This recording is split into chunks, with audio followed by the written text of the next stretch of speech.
Hello and welcome to episode 150 of the Thinking LSAT podcast in Los Angeles. I'm Nathan Fox, and with me in Vienna, Ben? Yep. In Vienna, Virginia, Ben Olson. What's up, dude? I miss you. I know, likewise. It's been so long.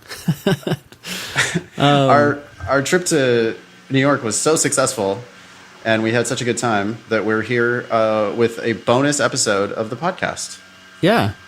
Yeah, a bonus episode and plans to go back. Fuck yeah. What are the dates on that? August 25th and 26th. August 25th and 26th, we will be back in New York City. We're going to do a different test this time, so if people took the class before, they can take it again and hear us work on different questions, different games, and whatnot. Yep. If you did not get to take the class last time, we had a blast. Great, best class I've ever taught. Most fun I've ever had in the classroom. Yeah, I mean, everybody came super enthusiastic about learning. They knew so much of what we've talked about on the show, so that just allowed us to jump into the examples and really dig into stuff. It was fun to teach. I really enjoyed watching you teach. I enjoyed, just the back and forth of it all, arguing with each other. Yeah. It's fucking awesome. Never had a class like that. That was super fun. Yeah, fantastic. On today's show, we have some exciting stuff. We have Pearl-in-the-Turd rankings 2018. Yep, cool. We did the 2017, but like 4 different people emailed us with their version of Pearl-in-the-Turd. So we're going to go over one of the spreadsheets of Pearl-in-the-Turd. In theory, they should all be the same, right? If they're doing the same math. Yeah. And if we were organized, we would compare them and make sure that they were correct. But instead, we're just going to randomly read one of them. We hope you're right. So thanks everybody for sending in the Pearl-in-the-Turd rankings. We'll talk about those. We've got amazingly an update from Doogie Howser JD from episode 61. We're going way back now. Yeah. So we'll talk about Seth, the kid lawyer. He was 15 when we talked to him. Okay, so we've got an update from him. That. Yeah. We have, we're going to read an example of a GPA addendum. Someone was not sure whether they should write an addendum for their GPA. Mm-hmm. We also have a fucking leaf blower, gas-powered leaf blower. This dude is back, and he's just endlessly blowing. Yeah. Excuse me, why are you using a gas-powered leaf blower, which is clearly illegal? And why are you doing that? Also, why are you smoking a cigarette while you're doing it? And how much are you going to be out there blowing leaves? Is it ever going to stop? Can you see how many leaves are left? It's all just grass because they were mowing the stupid lawns out here. So he's now just endlessly. He's now out in the middle of the street blowing the leaf clippings around. I don't understand why. He's also wearing a bitchin' Lakers hat. It's a purple Lakers hat, purple and gold Lakers hat. Pretty sweet. Awesome. Yeah. It is soaked in sweat. This guy, I guarantee, smells really bad.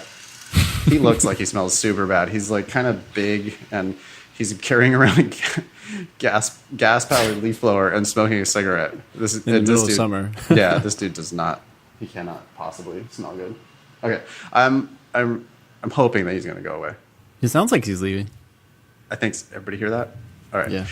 Okay.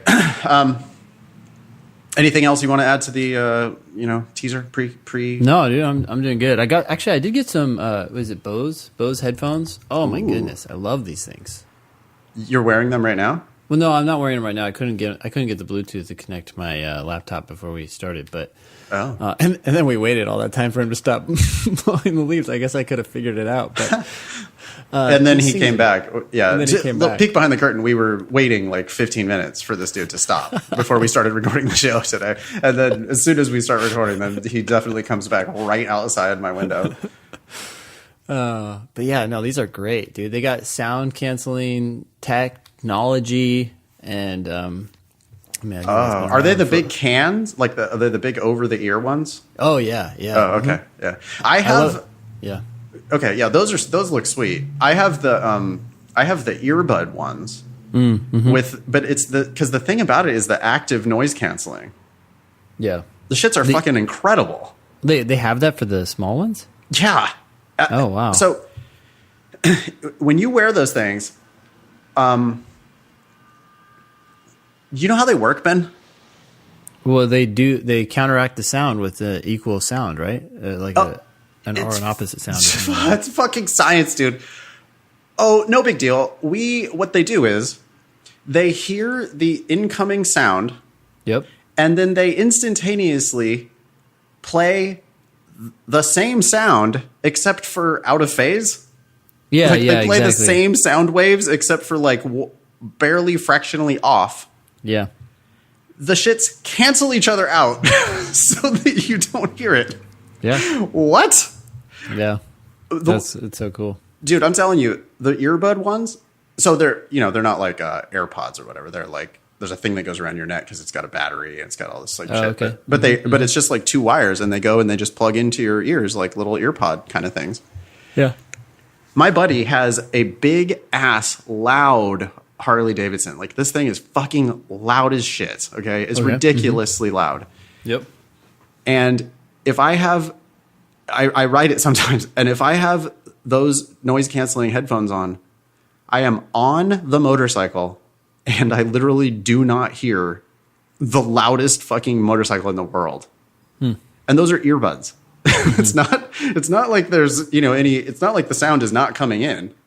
Yeah. It's just the magic of science and it's actively canceling it out. Wait, hold on. So you're riding this motorcycle. Is that safe? No, no, it is not. No one should ride a motorcycle. It's the stupidest, most dangerous thing. No, I'm not talking about just the act of riding a motorcycle. I'm talking about riding a motorcycle with noise canceling headphones. Oh, no, that's dumb. That's really not a good thing to do. Like, it also cancels out ambulances and that type of shit. So, yeah, you don't hear anything. And people like driving up next to you, and because that was the thing. Remember when Teslas started? Priuses. Yeah, I remember that. Well, Priuses too. They were like, "Oh, maybe we need to add like a mic, or a speaker at the front, and give people like a heads up because people kept walking in front of them and stuff because you just don't hear them at all." But yeah. I'm glad to hear that you're riding around with noise canceling headphones. Well, I mean, when I'm doing that, I'm on a big ass loud fucking motorcycle, and so people need to. I mean, people know I'm there for sure. Yeah. So I actually hate riding that bike because it's just like it's so obnoxious. It's like just so fucking loud. It's been a long time since I've been on it. He's got it in his garage in Lake Tahoe, and I haven't ridden it since then. But I used to ride it like around San Francisco when he was living there, and it's fun. I mean, it's like it's it's a blast. It's really fun. You gonna get a motorcycle, Ben? You were talking about that's what we were talking about. Yeah. So you were suggesting something that's like halfway between like leaning back and leaning all the way forward. Well, I think for you, a standard motorcycle where you sit sort of straight up, or like a cruiser motorcycle where you kind of lean back. I don't think you don't seem to be like a sport bike kind of a guy. Well, so here's the thing, though. The only time I'd use it is to go ride on roads fast, right? Like the point of it is to have fun. Yeah, but they're plenty fast and they're plenty fun regardless of your posture. You don't need to be the whole sport bike thing is like you're leading with your head and you're just like an absolute rocket around town. And no, I mean that's fun too. But no, motorcycles are already plenty fast and plenty dangerous. If you're looking to risk your life, it's a great way. Okay, yeah, really good way. All right, should we get on with it? Yeah, we should. We have 653 members in the Thinking LSAT podcast group on Facebook. They're still talking about the New York City class, a bunch of other shit on there. We have 28 patrons on Patreon donating $150 every month. Thank you very much for that. That's paying now 15% of our monthly expenses. We have 268 ratings on iTunes. Thank you very much. Please go to iTunes and find Thinking LSAT podcast and just hit the 5 stars for us. If you have time to jot down a few words about the show, what you like about it, what you hate about it, that's fine too. But just go hit the 5 stars. It'll help people find us. We really need to connect to your pre-law society. So if you are a member of any kind of a pre-law group and you think that they would like to hear from us, you should send us the email address of whoever is running your pre-law society, and we will proceed to mercilessly spam them forever about the show. Just what you wanted. Right? Yeah. Yeah. We promise that we will embark on a reign of terror on your pre-law society if you let us know who they are. So please let us know so we can start connecting with them. But to keep it nice, we'll include Hello Kitty images in those emails. So Hello Kitty, yeah, absolutely. Why not? That's like we always very, do that. disarming and benign. Yeah. You can email the show, help@thinkinglsat.com, help@thinkinglsat.com. That comes to me and Ben both, and we would love to hear from you. That's how we build the agenda for the show every time. So you can do the work of organizing the show instead of us. So let us know what's on your mind, and we will get at you. You can find us on Twitter. I'm on Twitter, @Infox. Ben is starting to use Twitter, @OlsonBenjamin. And the show is @ThinkingLSAT. So please follow us on Twitter and just tweet random shit at us, please. My website, foxlsat.com. Ben's website, strategyprep.com. We have live classes in DC, LA, San Francisco, and we have online and one-on-one options and all types of shit. We're in business. Yeah. I have books on Amazon. We're in fucking business. And please, visit us if you want to learn more about our shit. If you want to learn about our joint live classes, which I think is what we're really excited about these days. Yeah. Yep. You can go to thinkinglsat.com and you can find, you can actually register for our class, which is coming up soon in August. Yeah. So that's $395, and it's discounted if you took it before. We give you a lot of stuff, including a joint project that we're working on. So we're excited about all of that. Yeah, secret joint project that we're working on that we will make an announcement about very shortly. But if you take our live class, you get early access to that. You also get to meet a whole bunch of other Thinking LSAT folks. You know what I'm excited about, Ben? This next one, a former student of mine who is now a junior associate at a big law firm in New York City has kindly volunteered to come and speak to the class. Yeah. So if you'd like to meet my former student, Allie, and you'd like to hear about what it's like to be a big law lawyer in New York City, she will be there to answer your questions. I think she went to Columbia. Did I sent you her LinkedIn. Do you remember? Is it Columbia? You did. I don't remember. I don't actually remember the firm that she's at, but it's a big firm. So yeah. It's good. Anyway, she's a big law lawyer, junior associate, and she's going to be there to talk to the class. We had a fucking blast. We immediately scheduled another one because we just can't wait to go back. I will be out drinking Friday night and Saturday night and probably Sunday. I know I'm going to stay there for like a couple days, before and after, because I love New York City. So if I'm going to fly all the way across the country, I might as well stay there for a couple days and make the most of it. You know what New York does not have, Ben? Good weather. It sucks. It's hard when you have so much concrete and... That's not the point. The point is that the weather in New York City sucks. The Northeast has really terrible weather. I mean, we were there on some pretty nice days, but it was pretty sticky. It was pretty fucking hot. So like on Tuesday or something, I was still in New York because I couldn't bring myself to leave because I like it so much. I walked across the Brooklyn Bridge, and it was like 90 degrees and super humid, right? So I was just like completely sweating through my shirt. My shirt was soaked on Tuesday. And then on Wednesday, my shirt was also soaked. But the reason why my shirt was soaked on Wednesday was because of sideways fucking rain and just a crazy thunderstorm in the next day after it was 90 degrees.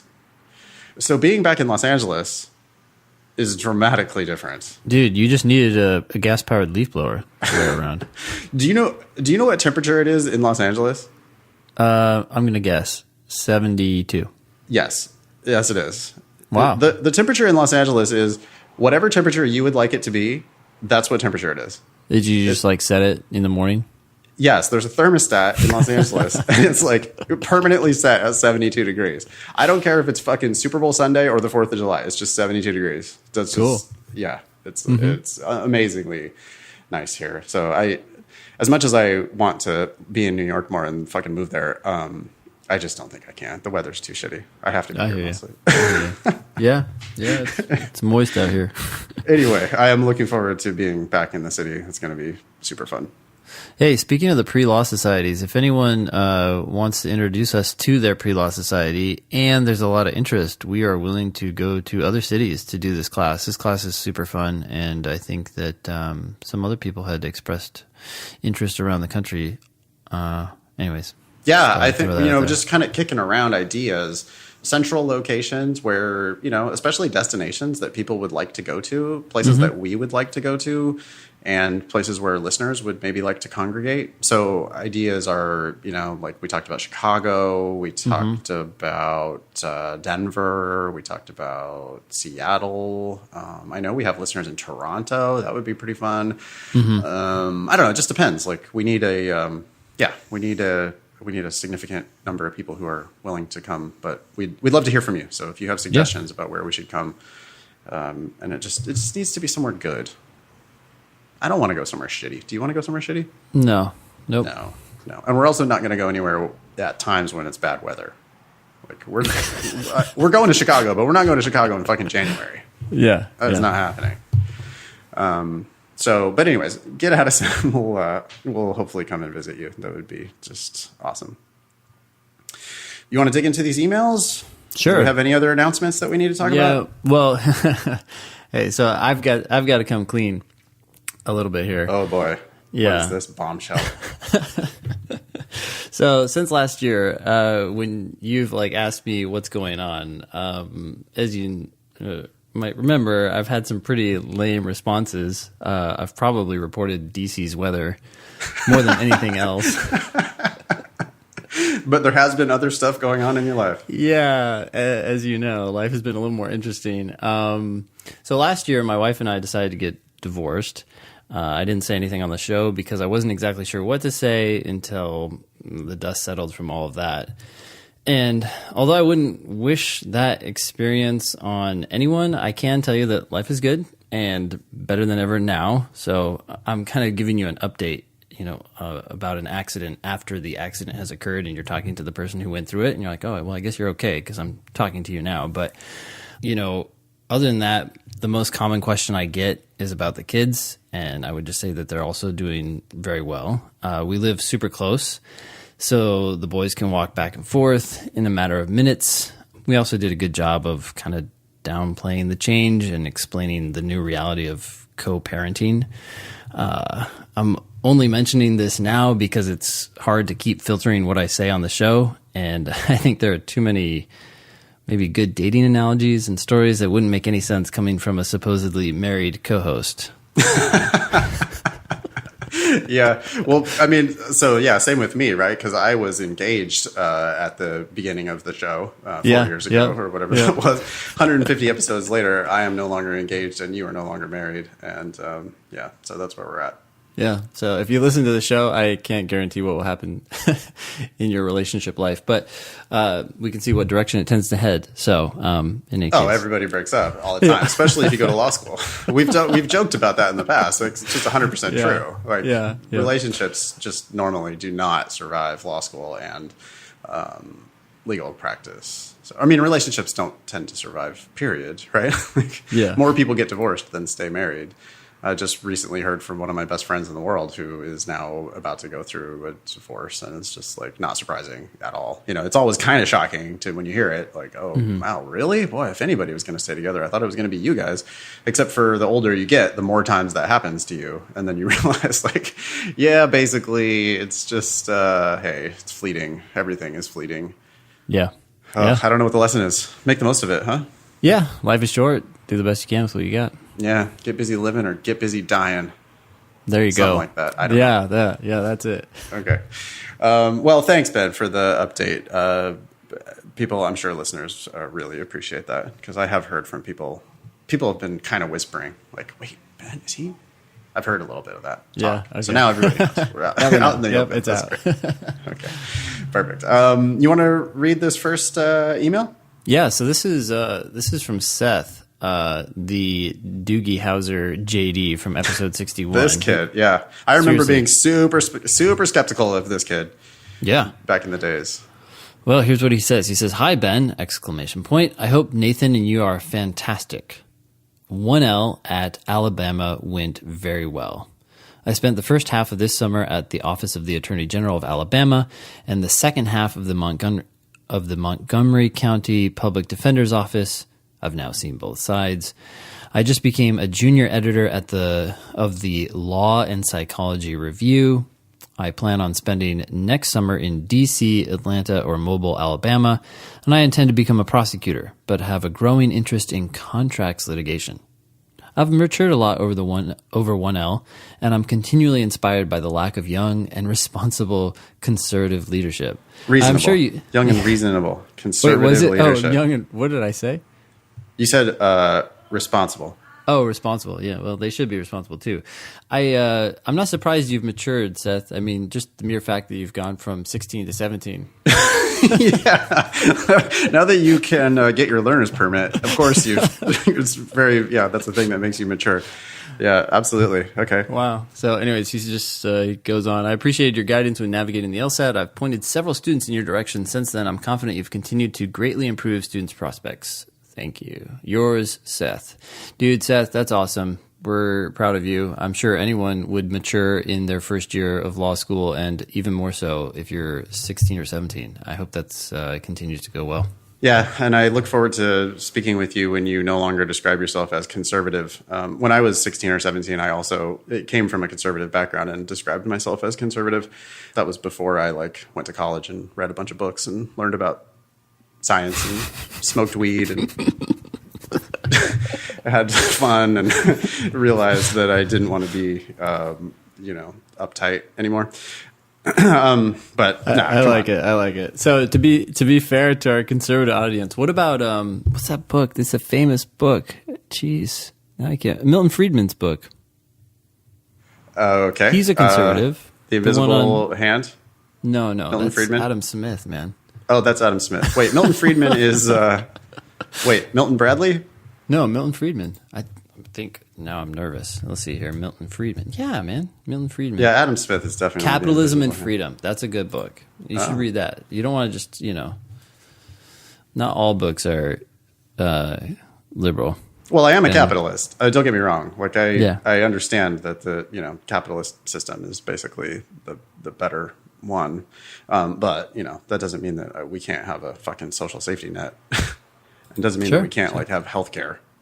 Yeah, I don't know, man. I'm kind of against a lot of that stuff. I'd just rather the government sit back and chill out. But in any case,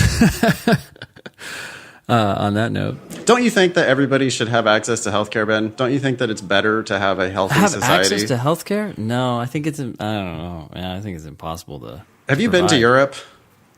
Yeah, and everybody waits in line forever, right? Dude.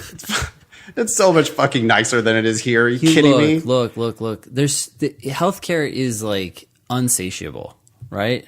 You can't stop providing care for someone. You're living in a fantasy land. Have you ever been to Canada? Have you ever been to Toronto? No, I haven't actually. Okay. No? Toronto is a nicer version of New York City. It is not as big, but it is cleaner and it is nicer and it is happier in Toronto. And a big reason is because they have fucking healthcare and mental health services, and they don't just throw up their hands and go, "Oh, well, we can't do anything about that. We can't. Oh no. Oh boy. There would be scary lines." Bullshit. You fucking Canada. You get sick. You go to the doctor. They fucking fix you. It's that's not how it works. There's not a line out the door for doctors in Canada. Okay, so hold on. I don't necessarily have a problem with providing basic services because. Oh, okay. Well, that's not what you said, but all right. Yeah, that's not what I said. It was a very thought out answer. But yeah, I guess I'm just very skeptical of a system that's almost entirely navigated by the government. It just seems like it would discourage innovation, and I don't know. I think that healthcare should be largely free market. Yeah. Okay. Don't get me wrong. I am very skeptical of the government as well. But we do, there are things that we need in common. I'd like the government to pay for CVS's services. I think that's what should be provided. CVS? Yeah, CVS. You know how CVS provides, you can get certain things taken care of there. So, basic stuff. Make sure everybody's okay on some level. Okay, good. Well, so we're on the same page. We sometimes just seem to be vehemently disagreeing, and then it comes down to, we totally believe that everything, things like the flu shot. Mm-hmm. Everybody should just be able to roll into the CVS and get a flu shot, and that shit should just be free because it benefits everyone. Yeah, sure. It's just better. It's just better. So same thing, like mental health services and things like that. Like, you know, I'm in Los Angeles. It's such a great place. And then you go fucking downtown and there's just armies of homeless people fucking everywhere. And they're sick and they have mental illness and they have drug and alcohol dependencies. And, you know, if you're just going to be like this totally like, oh, well, that's on them, free market, like they should get a job and they should take care of themselves. Like, yeah, okay, well, how's that working out? How's that fucking going? It's not going well. So these people, they're sick. They can't work because they're sick. They can't work because they have mental illness. They can't work because they have drug and alcohol dependencies. Hey, we should get together, y'all. Like the people who have somewhat of their shit together. I'm not saying I have my shit together. I have only partially my shit together. But I am willing to definitely pay more so that those people can get some fucking help. And I think, you know, it's just foolish for people to not, you just don't understand what's going on if you don't have that perspective. Like we all do better if we just fucking take care of each other. And sure. It's like, I don't want the government to do it, but who else is going to fucking do it? It's not like, you know. Yeah. So like what you're talking about, I don't have any problem with. Well, I guess I'm just concerned about like just this general overhaul and let's subsume this system and take it over. Like for example, Social Security, I absolutely disdain that. Like, I think that some people need that, but a lot of people are getting Social Security checks, which is basically like forced savings, who wisely saved more on their own and should have. And yet we had the government come in and say, hey, here's the deal. You need to save and we're going to, you know, force you to do that. And then we're going to cut you a check later. It's just so... It's just stupid, I think. Yeah, well, right. Social Security, the way Social Security is designed is totally stupid. But I mean, we should have universal basic income, man. Like, we're so rich. We're so rich. We're outrageously rich. And everybody should have... Wait. Hold on. We're like seriously in debt, though. We got to fix that problem first. Okay. All right. No, we're not. that is a fucking lie. We are not in debt. What are you talking about? We're carrying a lot of debt. Yeah, I know. And it's like, what is it as a percentage of GDP? I don't know. It's nothing. Tell me. Nothing. What is it? Oh, it's huge. Are you kidding me? No, as a percentage of GDP, it's nothing. I don't know what it is, but it's definitely big. It's nothing. It's every corporation in the world has the same amount of debt that the U.S. government has. It's not. It's nothing. It's basically what it is it's your fucking credit card statement. Wait, and hold on. What's the percentage? We're constantly paying it off. I don't know, but it's nothing. Recently I went through this whole thing. I don't know what it is either. People but are fucking crying about the debt all the time. Like, oh my God, the sky is falling. It's like, yeah, no. The United States is the biggest business that has ever existed on the face of the planet. We are insanely wealthy. Right, and the fact that we carry a lot of debt is because we're rich as fuck and we continue to make money hand over fist every day. And we can afford to have a mortgage. So... it's like saying, oh my God, you know, holy shit, Elon Musk, he owes so much money. And it's like, well, yeah, he has mortgages on fucking buildings around the planet. So yeah, if you only look at his debt, it looks like he owes a shit ton of money, but he also is making a shit ton of money, way more than that. So he can easily afford it. We can afford it. No one would loan us money. Hold up, dude. Let me read you some numbers here. Okay, this is going to be so scary. Okay, at the end of the second quarter of 2017, according to Wikipedia, the United States public debt to GDP ratio was 103.8%. Yeah, that's nothing, Ben. If you make $500,000 a year, is it scary if you have a $500,000 mortgage? Okay, hold on. So China's debt is 22%. Who gives a India fuck? is only 66%. Okay. Dude, that gives them... Ben. If I make $500,000 a year, yeah, would you be worried if I had a $500,000 mortgage? No, I wouldn't. That's true. No, you wouldn't even in the slightest. It's nothing. It's nothing. It's nothing. The reason why we have so much debt is because we're fucking making shit happen. We're rich. People want to loan us money. By the way, we pay nothing on that debt. The U.S. government bonds are like, what are they, like 1%? Everyone in the world is willing to loan the U.S. money at no interest, basically. Mm-hmm. And so, shocker, we borrow a bunch of money and do a bunch of shit. It's not, come on. Worrying about the debt is not the thing to worry about. Well, if your analogy is a good one, then I wouldn't be worried. But I don't know if your analogy is a good one. Oh, I don't know either. I totally am just making shit up. I make the argument forcefully, don't I? Like I yell about it, and it just makes me really sound like I know what I'm talking about. Get louder. Oh my God. Okay. Thanks for the update, Seth Harding at 1L at Alabama, our youngest 1L by far. Yeah, I love how that delved into Extended. Obamacare, Social Security, and debt ratio. Okay. Hey, we have a news item on the agenda here, which is that there are 2 more schools now. Cornell and NYU are now accepting the GRE for law school admissions. That is now 7 of New York's 15 law schools. How big is New York? 15 fucking law schools in New York City. Wow. Or in, I guess maybe that's New York State. Anyways, 15 New York law schools. And of those 15, 7 of them are now accepting the GRE. And Cornell has become the second law school to allow the GMAT as well. So they're just basically desperate for applicants. And they are now allowing you to take the GMAT or the GRE. Wow. So that you can apply to their school so that they can take your money. I don't know that we need to say anything more about that. Yeah. What do you think about these? Want to look at these Pearl-in-the-Turd rankings? Yeah, I do. Let's do it. That's good. Okay. All right. So Above the Law recently published their rankings of law schools. Above the Law, they use a different methodology from U.S. News. U.S. News is pretty lame. It is pretty lame when you think about what Above the Law is doing.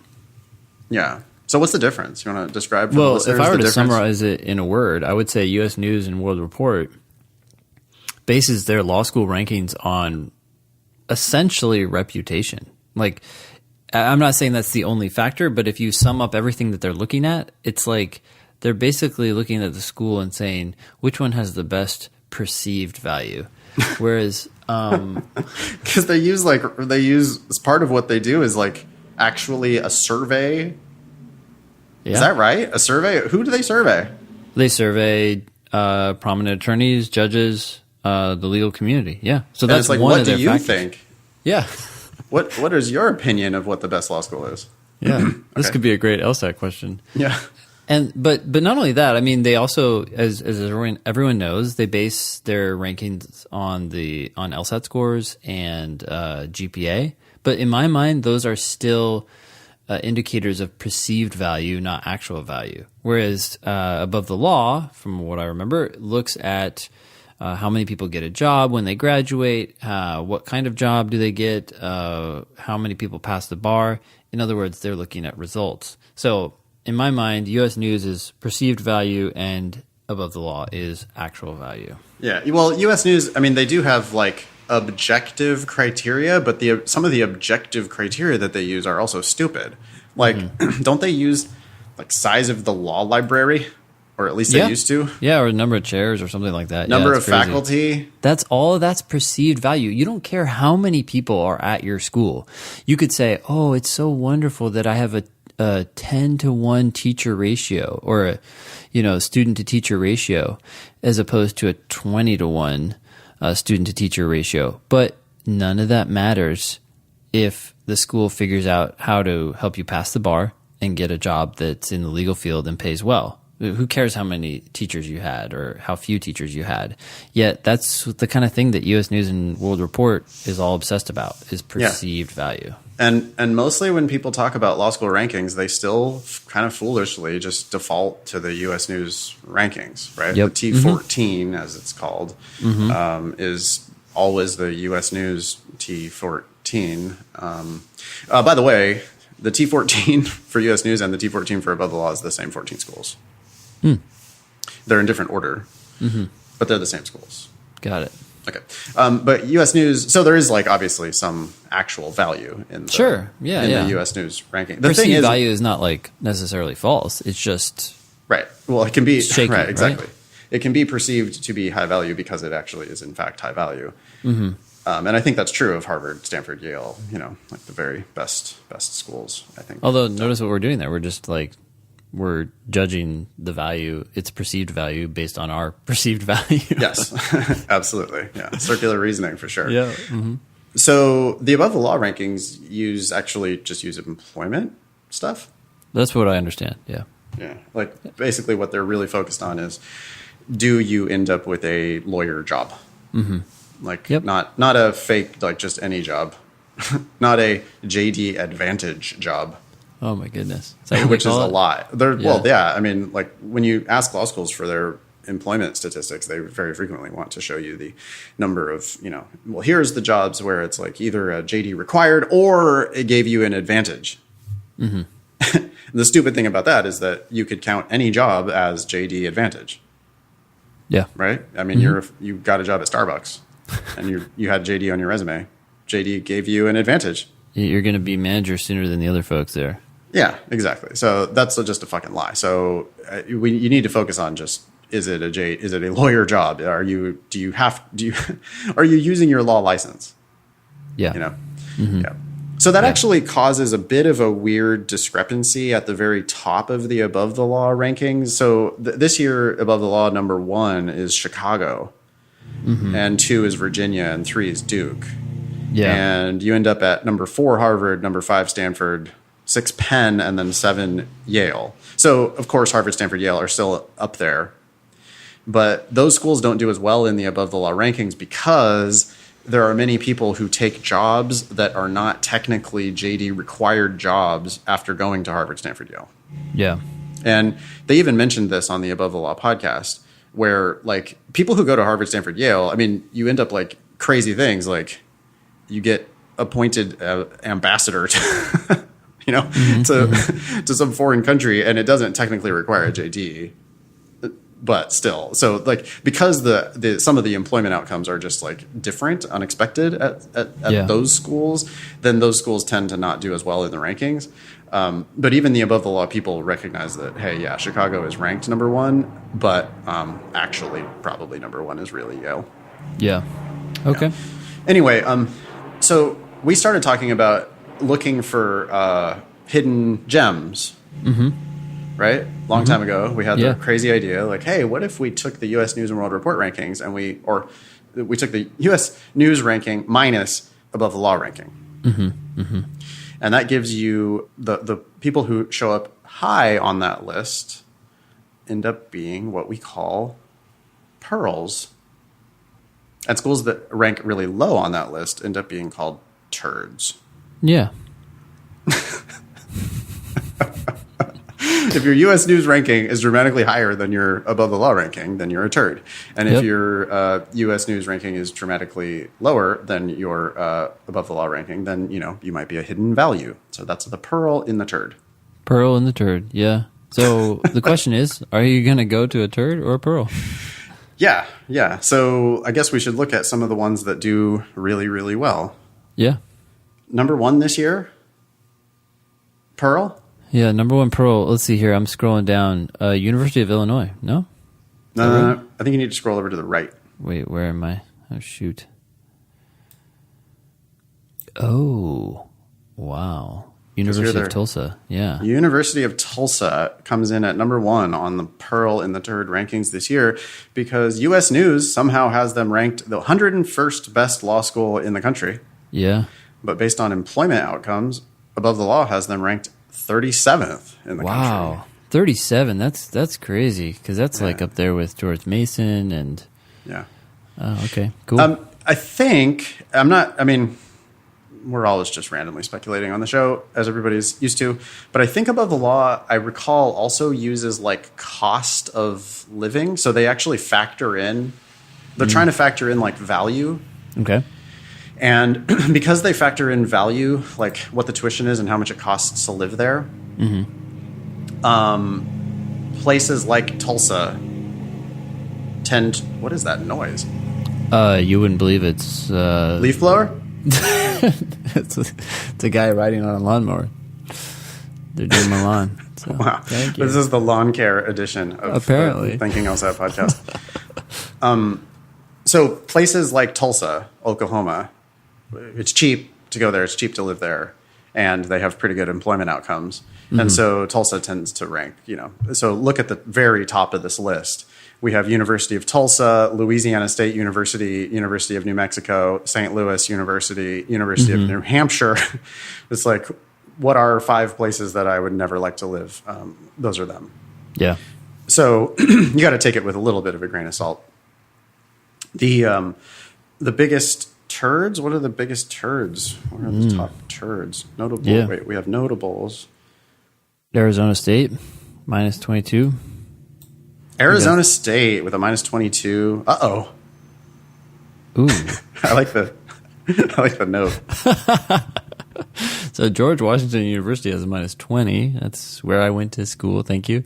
And there's a note, asterisk. Sorry, Ben.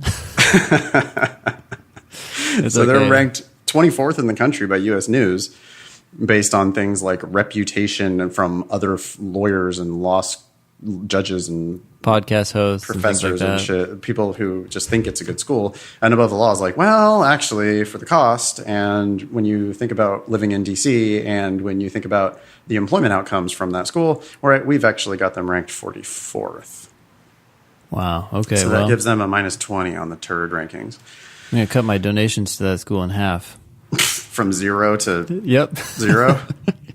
You can divide 0 by 2. You just can't divide 2 by 0. So that's okay. Why the fuck would anyone donate money to their law school? That is the dumbest thing you could possibly do. You already paid them an arm and a leg. It's ridiculous. And then they said, thanks for coming. Go prepare for the bar. I want to be even more of a sucker than I already was by paying $50,000 a year for law school. So I think I'm just going to cut an unnecessary check to my law school just because. Yeah. I don't know. Well, if you have too much money, then you can do whatever you want with it, I suppose. Mm-hmm. Okay. So that's the Pearl-in-the-Turd rankings. We will link to that on thinkinglsat.com. Yeah. Cool. Great. You want to talk about this addendum? Do you remember the back and forth on this? Hold on. Let me look at this really quick. Oh, yeah. So this person had a much higher major GPA than their regular GPA, and they just wrote into both of us and said, hey, should I write an addendum? The answer, of course, is hell yes. Please listen to the show and hear us on this one. If your major GPA is higher than your other GPA, especially the higher it is, you should write an addendum and just state the facts. And so what I responded to this person. I said, hey, look, write it, stick to the facts, and send it back to us, and we'll read it on the show. And she did. And it's not great. It's, I mean, I don't when we say stick to the facts, we mean stick to the facts. These are very short. They need to be short sentences. And I think people still feel the need to explain things or, I don't know, warm up or something. But anyways, that was my thoughts when I read this. So we're going to read it on the show and talk about what she could do differently. It's still short, but it could be better. So this is what she writes. During my time at X University, I was required to take multiple classes outside of my majors, international business and finance, that in turn affected my GPA. Although I believe this made me a well-rounded student in the end, I do not believe that my cumulative GPA of 3.47 is as representative of who I am as a student as my major-specific GPA of a 3.81 is. Done. All right. I like it that it's short. I like it that it's 2 sentences. That's good. What don't you like about it? I just don't like the whole, I was required to take multiple classes out of my majors. It sounds like you're making excuses, like, oh, it's not my fault. Someone else made me do it. Well, and my reaction is, yeah, you and everybody fucking else. What, do you think you're the only person that was required to take classes outside of your major? Last time I checked, there's a thing called general education. Everybody has to take certain things.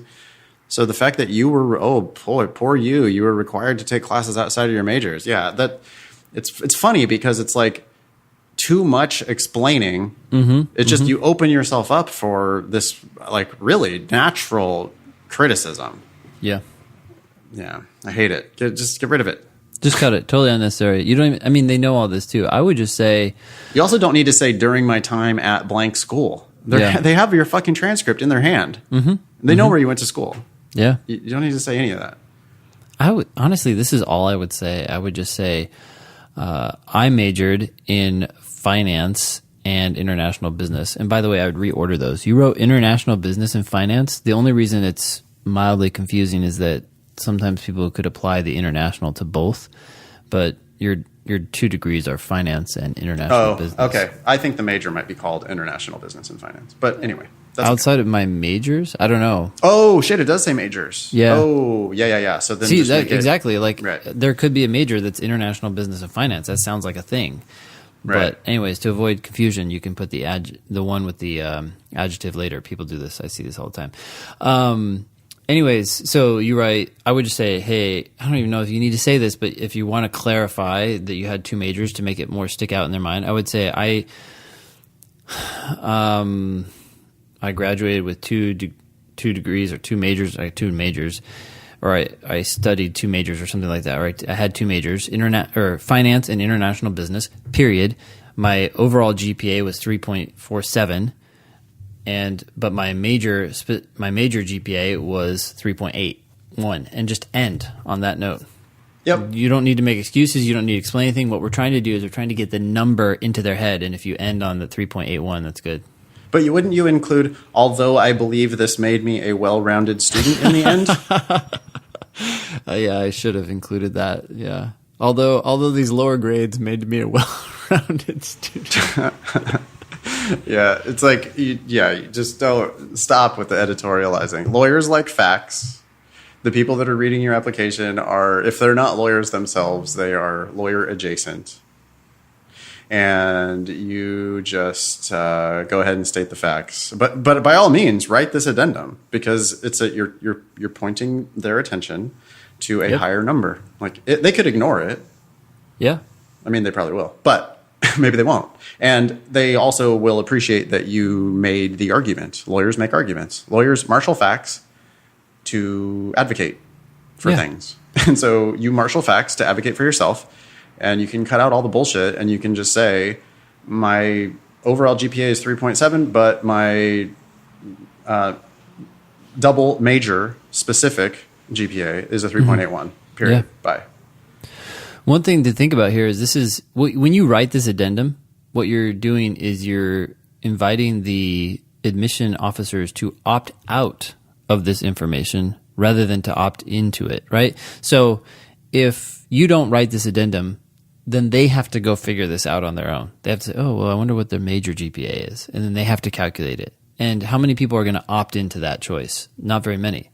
But if you do it for them, then they have to decide not to take that into account. It's going to affect their mind some way or another, as long as they read that addendum. So. Yep. I mean, worst case, they ignore it. Best case, they sort of get anchored on 3.81 now. Yeah. So you make the argument. Great. Cool. Next one. Mm-hmm. Okay, gentlemen. Misspelled. But anyway, gentlemen. Maybe he means the word gentle men. Well, it's still misspelled, so it's fine. Gentle is spelled gentle in gentleman, but he spells it wrong. Okay. Anyway, trying to help him. Yeah, the spelling, by the way, so that listeners can laugh, is GENTELMEN, and Google Docs has the red underline on that. So this is a thing that spell check would normally catch. But okay, gentlemen. Slow is smooth, smooth is fast, is about aiming and shooting for the most part.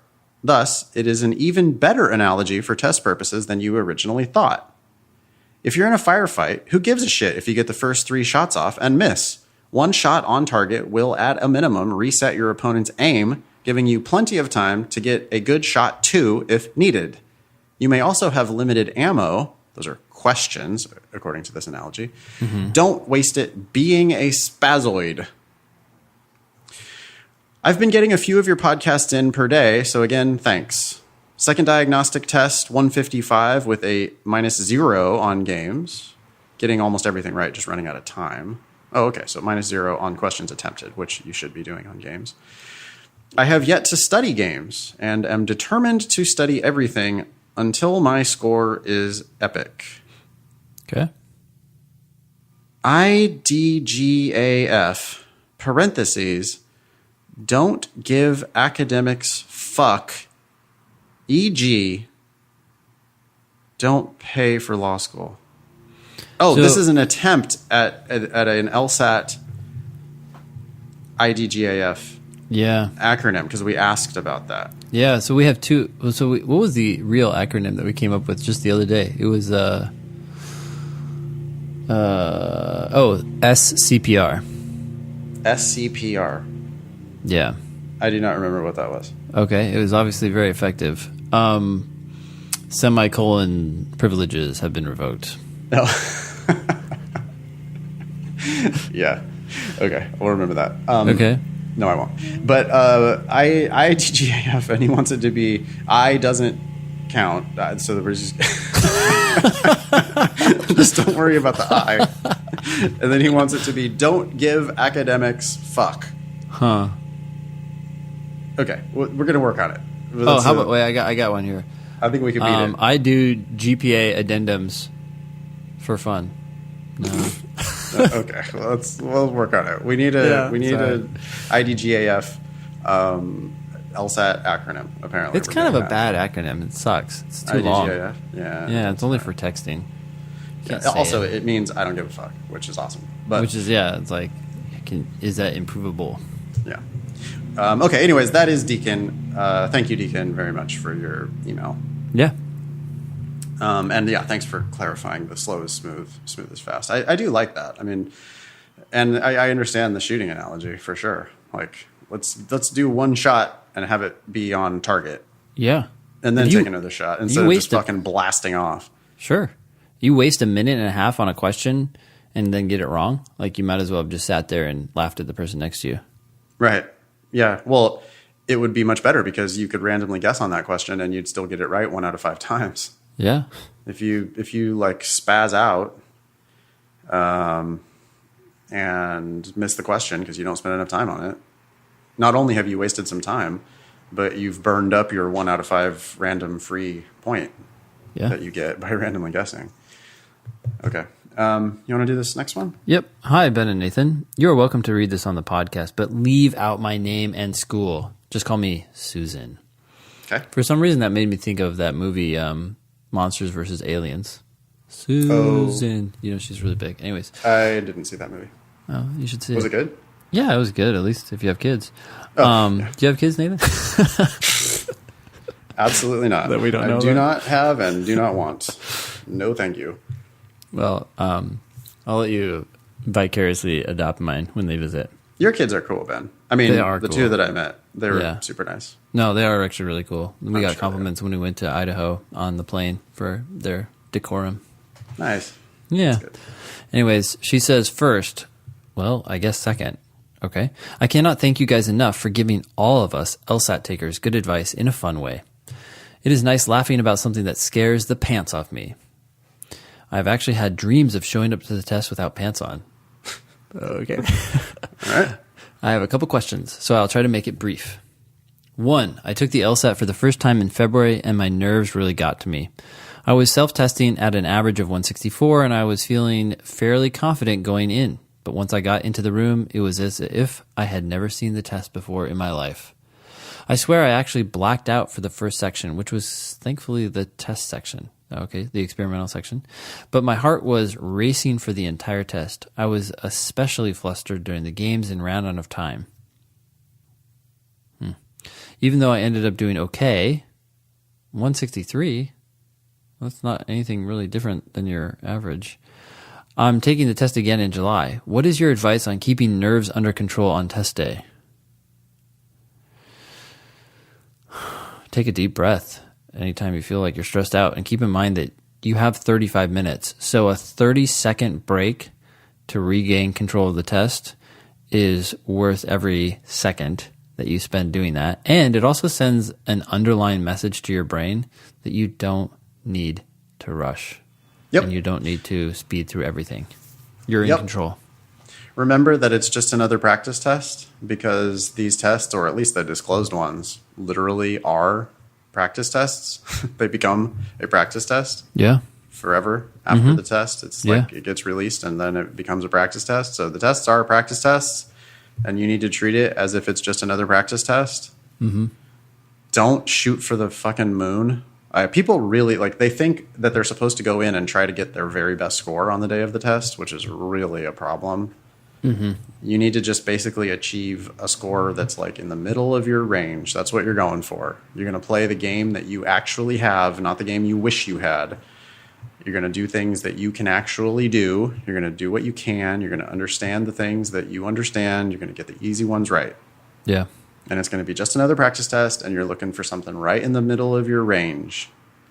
If you go in trying for something special, that's a recipe for freaking out. Yeah. Dude, I just realized she's not going to hear this before she takes the test, but she scored in her range, right in her range. So 1 point below. Yeah, she really needs to be taking more practice tests and bringing her score up to see an actual change in her test results. I mean, I hope that she does better on test day, and she certainly might do so, even just by calming down. But I think she feels like her problem is her anxiety on test day, but it doesn't seem like that actually affected her. Yeah, I mean, it seems like she maybe got a little bit lucky because she's saying that she was blacked out during the first section, and that turned out to be the experimental section, so she got lucky there. But, maybe that doesn't happen the second time around because you've been there before and you realize that it's just another practice test. But I do like the idea of taking a moment, especially take a moment at the beginning of the section. That's something that I've always done like I did it on the SAT. The proctor says, go. And cocky me, I just sit there looking around the room no, you're not the boss of me. I'm the boss of this test. Yeah. And I'm going to take a moment to make it clear that I am in control here. Mm-hmm. And it's just a moment while everyone else is racing through question number 1 and probably missing it. Yeah.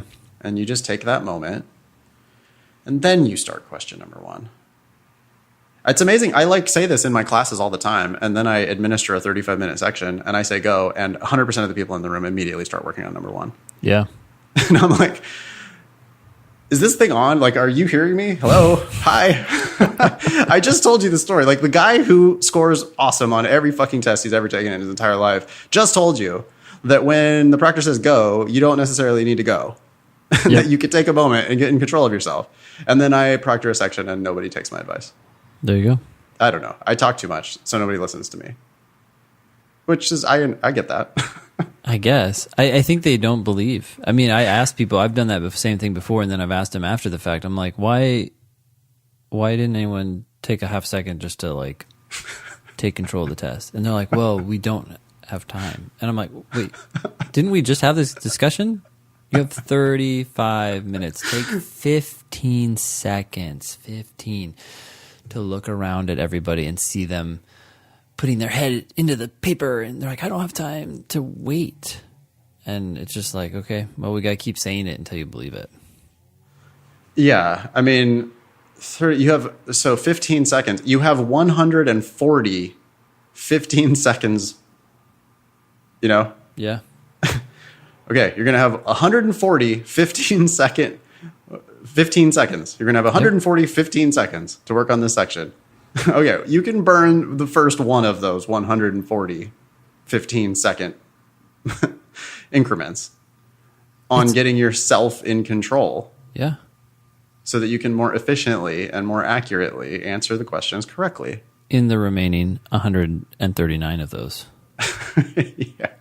Come on, you got it. That's a no-brainer.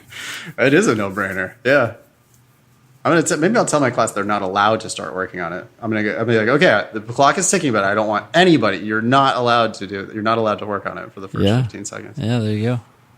Okay. Susan continues. 2. I'm getting some conflicting reviews on deciding on law school. I've had friends tell me not to go to law school at all if I can't get into a top school, but you both emphasize not paying for law school. Would you advise a student to go to a better school, T14, and pay a little more, or to another school and pay very little? Wait, hold on. These are 2 separate questions. You're asking yourself whether you should go or not go, and then you have another question, which is should you pay? And the answer to both of those questions is actually no. So thanks for writing.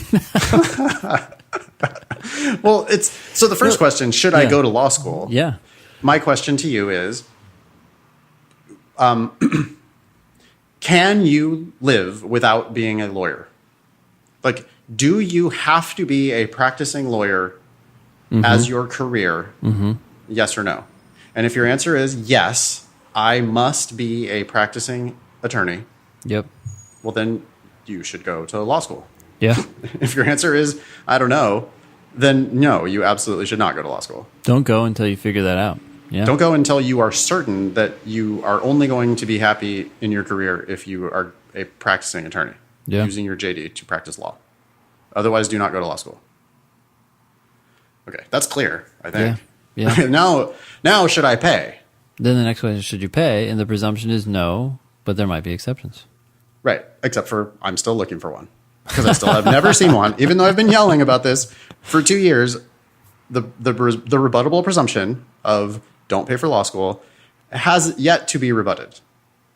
To my satisfaction, anyway. Okay. Yeah, I think it's a very individualized situation. It just depends on like who you're talking to, what they want to do when they graduate. Like if I'm talking to someone who wants to be a clerk for a judge and they're looking at getting into Yale and paying a little bit versus going for free somewhere else, I don't know. I'd have to know more about their situation and whether they even have a credible chance at that. But yeah. Everybody always comes with the false dichotomy here. It's like people think that they're comparing Yale to Southwestern Law School. Well, no. If you can get into Yale, you can also just go ahead and get yourself a full ride to like NYU or something. So that's a much closer call. There's geographical considerations like you have family, you have personal obligations, you have a job if you're going to go part time, you have a mortgage, you have certain things like you just, hey, I love living in Boston and I'm not going anywhere else, and so that might limit your choices. So that, okay, I grant you, you might not be willing to move to go to law school. Okay, fine. If that's the decision you're making. So then there are some limitations and you might be comparing a, much better school paying a lot to a shittier school for free. Yeah. But that said, I'm still waiting to hear a case where I would actually look at it and go, oh yeah, you're right. I think I would pay in that circumstance. Yeah. It's like everybody who thinks they've got, when I look at it, I'm just like, the odds that you're going to actually be a practicing attorney, you're going to be an entirely different person 4 years from now. And once you go to law school, you realize what it actually is. You'll actually see something about legal practice. And many people decide they don't want to do that anymore. And so because that risk is so huge, I would prefer that you just don't pay. Yeah. Like almost ever. I agree. Okay. She writes, thank you so much for sharing your experience. I hope to hear back from you. Warm regards. Warm regards. Susan. P.S. I took everything in my power not to burst out laughing at work when you were talking about all of the reasons not to use they when referring to a single person. Amazing podcast. Yet another individual who listens at work. I'm sorry for decreasing the productivity of America and its GDP and therefore increasing the debt ratio. Wow. Bringing it all back. Yeah. Excellent. Okay. Excellent. Do we have time to do one more? I'm running a little tight on time here. How about you? Oh, okay. Well, and let's see. How long is this? I think holy smokes. I can't believe we have 24 pages of emails. I know, man. Even with this bonus episode, we're still sucking. Everybody needs to write shorter emails. Get to the fucking point, and you'll have a better chance of getting yourself bumped to the top of the agenda. If you wrote us a long time ago and we haven't gotten to you yet, I'm sorry. Yeah, we apologize. We're trying our best, and we really appreciate everybody emailing in the show. I mean, it's help@thinkinglsat.com, and we really want to hear from you. And we do. We love the listeners. We love doing the show. Oh, we loved hanging out with you guys last weekend in New York City, and we hope to see you again sometime soon. What are those dates again, Ben? August 25th and 26th. August 25th and 26th, yep. And you should go to thinkinglsat.com right now and register so that you can join us in New York City, August 25th and 26th, for what will surely be a kick-ass class. In fact, I mean, it'll get better next time, I think. We're starting to learn. We learned a lot about how to teach together. So and we planned it at 9:35. when we met for coffee right before the class, so that we could figure out what the fuck we were going to do. Your introduction to Pratt, that was fun. Now that we have one rep under our belts, I'm sure it'll only get better next time. So we look forward to seeing all y'all in New York City, August 25 and 26. Register now, please. Okay, that was show number 150. Thanks all y'all for listening. Nice knowing you. Don't pay for law school.